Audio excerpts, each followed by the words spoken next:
Putting off your dream of having a home bar because you think it's too complicated? Most people think you need a graveyard of glassware or a tangled jungle of fruit, but the truth is, you don't.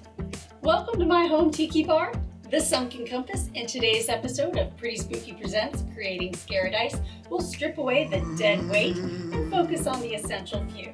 The glassware that does the heavy lifting and the garnishes that actually provide a payoff for your palette. Plus, I'm going to show you how to simplify a complicated tiki classic, the Navy Grog, into a 2-bottle masterpiece.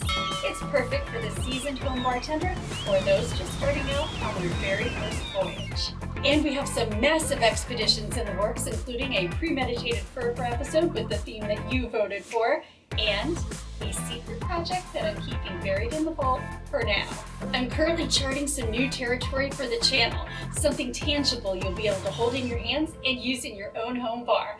I'm not ready to reveal the destination just yet, but the route for the first expedition has already been mapped. And before we get into any big reveals, we need to master the basics. So let's get into the glassware, the garnishes, and demystify the darker enigmas of home bartending.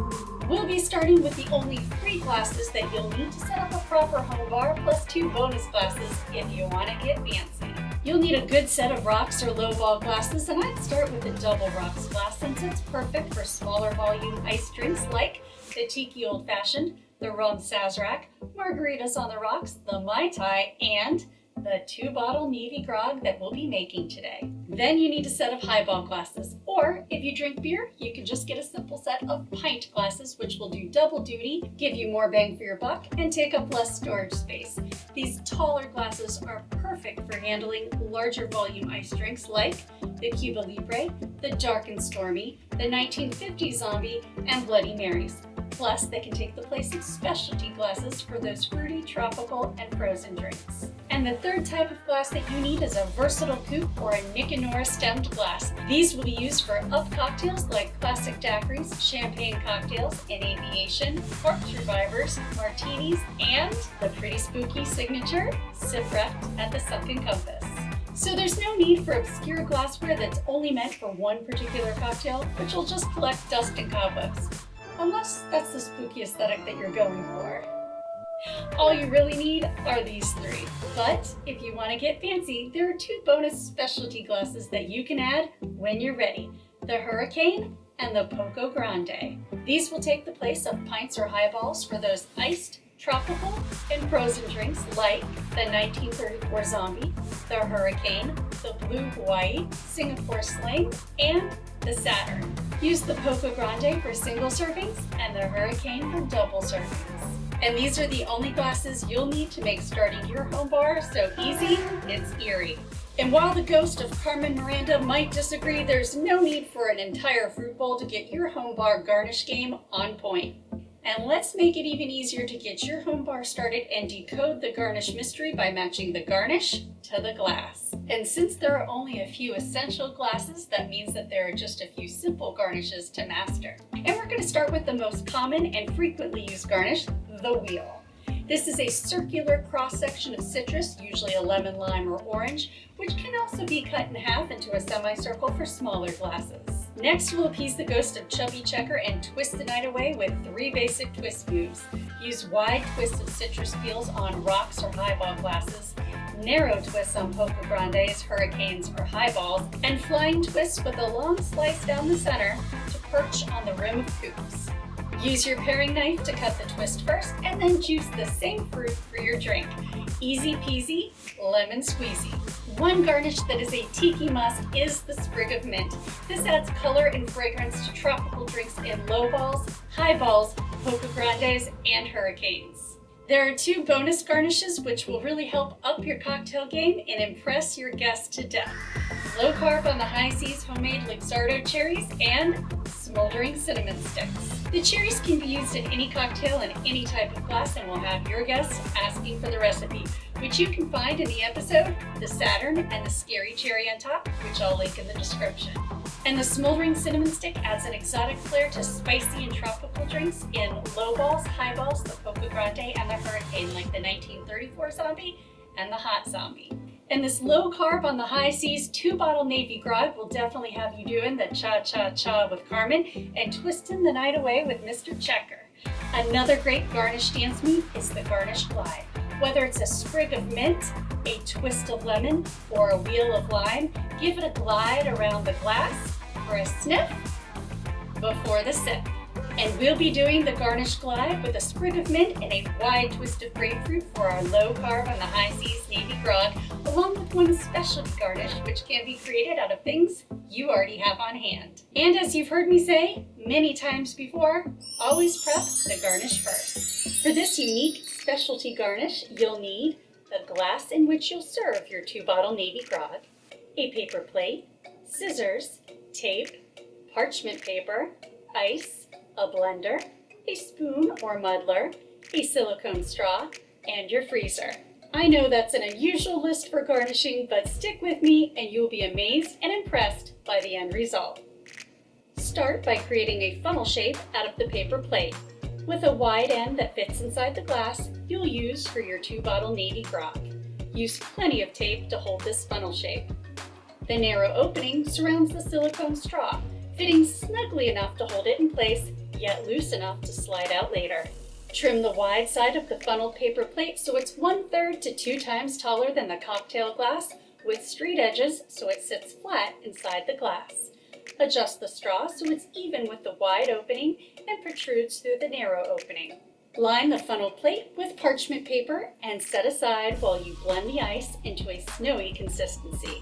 Spoon the ice into your funnel, packing it tightly around the silicone straw, filling the parchment-lined funnel with a spoon or muddler. Place the ice-filled mold into the glass you'll use to serve your 2-bottle Navy Grog and place both in the freezer while you prepare your drink.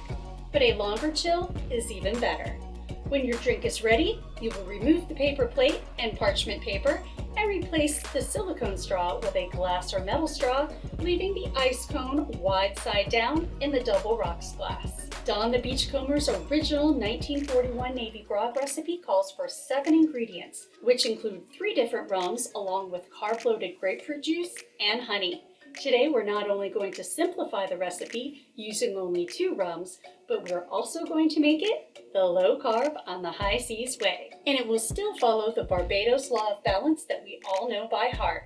1 of sour, 2 of sweet, 3 of strong, 4 of weak. So for today's low carb on the high seas 2-bottle Navy Grog, we'll need 3/4 ounce fresh lime juice, 3/4 ounce allulose 1:1 honey syrup, which has 0 net carbs, is more shelf-stable than honey, and has more fluid consistency even at colder temperatures, and has only 15 calories per 1 ounce of honey mix, and only 11 calories for this 3/4 ounce pour.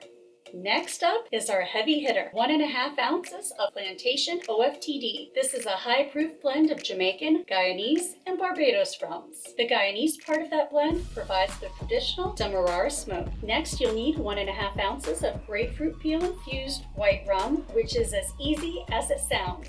All you need are the peels of 3 organic grapefruits, ensuring all the pith is removed, added to a bar bottle with a neutral Cuban-style white rum that lets the bright and sunny grapefruit flavors really shine through.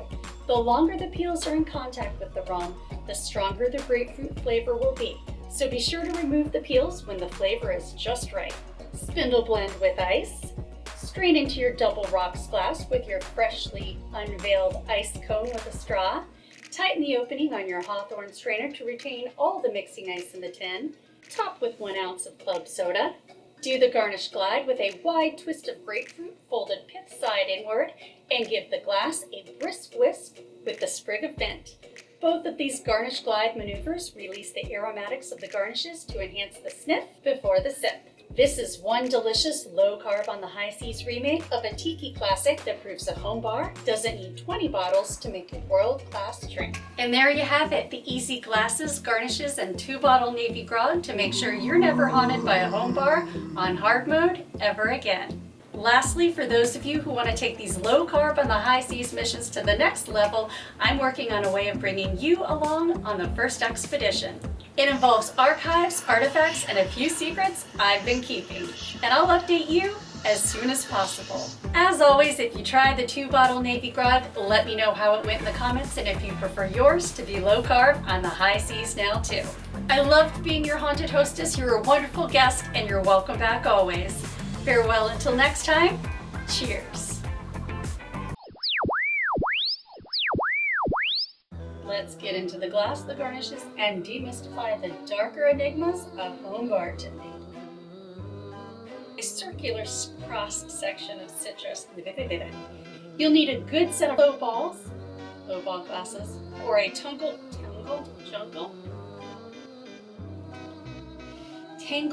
jungle of fruit. I think we've got some crazy people. Tangled jungle of fruit. I like a holistic idea. Wait, I might have. Or a tangled jangle of fruit. Nope, which will tangled jungle of fruit. Tangled jungle. They're also perfect to take the place of specialty glasses. Yeah. Oh, okay. Ooh, geez, I thought they were shooting. That's a rubber band that popped. Dang, scared me. That would have been perfect had my voice not gotten weird things. My goodness, this is difficult. Corpse revivers. Not imbibers, but revivers. That's a new word. So if you drink again, you're a reviver. Well, hello. My hands are all over the place all the time. You'll never be hard. Actually, you'll never be haunted by a heart.